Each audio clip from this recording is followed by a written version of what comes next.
ଜାନୁଆରୀ ମାସ 12 ତାରିଖ ସୋମବାର ଅର୍ଥାତ୍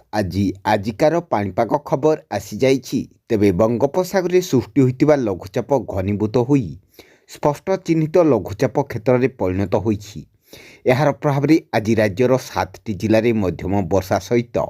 କୁଆପଥର ମାଡ଼ ନେଇ ଭୁବନେଶ୍ୱରସ୍ଥିତ ଆଞ୍ଚଳିକ ପାଣିପାଗ ବିଜ୍ଞାନ କେନ୍ଦ୍ର ପକ୍ଷରୁ ବଡ଼ ସୂଚନା ରହିଥିବା ବେଳେ ରାଜ୍ୟର 6ଟି ଜିଲ୍ଲାରେ ପ୍ରବଳ ଥଣ୍ଡା ଅନୁଭୂତ ହେବ। ତେବେ ଆସନ୍ତୁ ନଜର ପକାଇବା ଆଜି ରାଜ୍ୟର କେଉଁ କେଉଁ ସବୁ 6ଟି ଜିଲ୍ଲାରେ ପ୍ରବଳ ଥଣ୍ଡା ହେବ ଆଉ ରାଜ୍ୟର କେଉଁ କେଉଁ ସବୁ 7ଟି ଜିଲ୍ଲାଗୁଡ଼ିକରେ କୁଆପଥର ମାଡ଼ ସହିତ ମଧ୍ୟମ ବର୍ଷା ନେଇ ପାଣିପାଗ ବିଭାଗ ପକ୍ଷରୁ କ'ଣ ସୂଚନା ଜାରି କରାଯାଇଛି ସେସବୁର ସମ୍ପୂର୍ଣ୍ଣ ଖବରଟି ଜାଣିବା ପାଇଁ ଭିଡ଼ିଓଟିକୁ ଶେଷ ପର୍ଯ୍ୟନ୍ତ ନିଶ୍ଚିତ ଭାବେ ଦେଖନ୍ତୁ। ଆଉ ଯଦି ତା ପୂର୍ବରୁ ଆମ ଓଜିଏନ୍ ଓଡ଼ିଆ ଚ୍ୟାନେଲଟିକୁ ନୂଆ କରି ଆସିଥିଲେ ଏବେ ହିଁ ସବସ୍କ୍ରାଇବ୍ କରିଦିଅନ୍ତୁ ଆଉ ପାଖରେ ଥିବା ବେଲ୍ ଆଇକନ୍ଟିକୁ ଦବାଇ ଦିଅନ୍ତୁ। ଆଗକୁ ମଧ୍ୟ ଏହିପରି ପାଣିପାଗ ସମ୍ବନ୍ଧୀୟ ସମସ୍ତ ପ୍ରକାର ଟେକ୍ନିକ୍ ଅପଡେଟ୍ ଖବରଗୁଡ଼ିକ ସର୍ବପ୍ରଥମେ ଜାଣିବା ପାଇଁ। ତେବେ ଦକ୍ଷିଣ ପଶ୍ଚିମ ବଙ୍ଗୋପସାଗରରେ ଉତ୍ତର ପୂର୍ବ ଶ୍ରୀଲଙ୍କା ଉପକୂଳରେ ଥିବା ଡିପ୍ରେସନ୍ ଗତ 6 ଘଣ୍ଟା ମଧ୍ୟରେ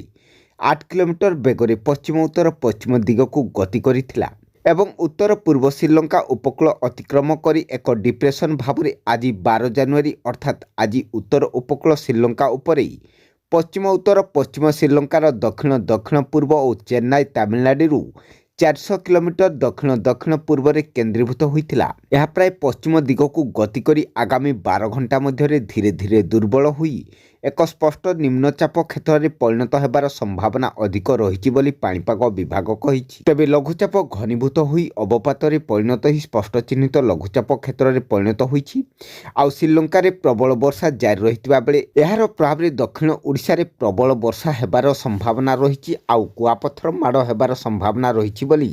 ପାଣିପାଗ ବିଭାଗ କହିଛି। ତେବେ ଆସନ୍ତୁ ନଜର ପକାଇବା ଆଜି ରାଜ୍ୟର କେଉଁ କେଉଁ ସବୁ ଜିଲ୍ଲାଗୁଡ଼ିକରେ କୋହଲା ପବନ ସାଙ୍ଗକୁ ଭୀଷଣ ଶୀତ ହେବ ଆଉ କେଉଁ କେଉଁ ସବୁ ଜିଲ୍ଲାଗୁଡ଼ିକରେ ମଧ୍ୟମ ବର୍ଷା ସହିତ କୁଆପଥର ମାଡ଼ ହେବାର ସମ୍ଭାବନା ରହିଛି। ତେବେ ଆସନ୍ତୁ ପ୍ରଥମେ ଜାଣିବା ଆଜି ରାଜ୍ୟର କେଉଁ ସବୁ ଜିଲ୍ଲାଗୁଡ଼ିକରେ ପ୍ରବଳ ଥଣ୍ଡା ହେବ ଆଉ ସେସବୁ ଜିଲ୍ଲାଗୁଡ଼ିକ ମଧ୍ୟରୁ ଫୁଲବାଣୀରେ 7 ଡିଗ୍ରୀ ସର୍ବନିମ୍ନ ତାପମାତ୍ରା ରହିବାକୁ ଥିବା ବେଳେ Jharsuguda 8 degree, Sundargarh 9 degree, Rourkela 8 degree, Angul 10 degree, Bargarh 10 degree, Boudh 10 degree, Balangir 11 degree, Nabarang 11 degree, Koraput 12 degree, Malkangiri 12 degree, Rayagada 12 degree, Sambalpur 13 degree, Deogarh 12 degree, Keonjhar 12 degree, Sonepur 13 degree, Nayagarh 4 degree, Dhenkanal 4 degree, Baleswar 13 degree, Kendrapara 13 degree, Cuttack 13 degree, Khordha 13 degree, Bhawanipatna 12 degree, Nuapada 13 degree ରହିଥିବା ବେଳେ ଆଜିଠାରୁ 2 ଦିନ ଅର୍ଥାତ୍ ଜାନୁଆରୀ 14 ପର୍ଯ୍ୟନ୍ତ 2ରୁ 3 ଡିଗ୍ରୀ ପର୍ଯ୍ୟନ୍ତ ତାପମାତ୍ରା ବୃଦ୍ଧି ପାଇବା ନେଇ ପାଣିପାଗ ବିଭାଗ କହିଥିବା ବେଳେ ଆଜି 7ଟି ଜିଲ୍ଲାରେ ମଧ୍ୟମ ବର୍ଷା ସହିତ କୁଆପଥର ମାଡ଼ ହେବାକୁ ଥିବା ଜିଲ୍ଲାଗୁଡ଼ିକ ମଧ୍ୟରୁ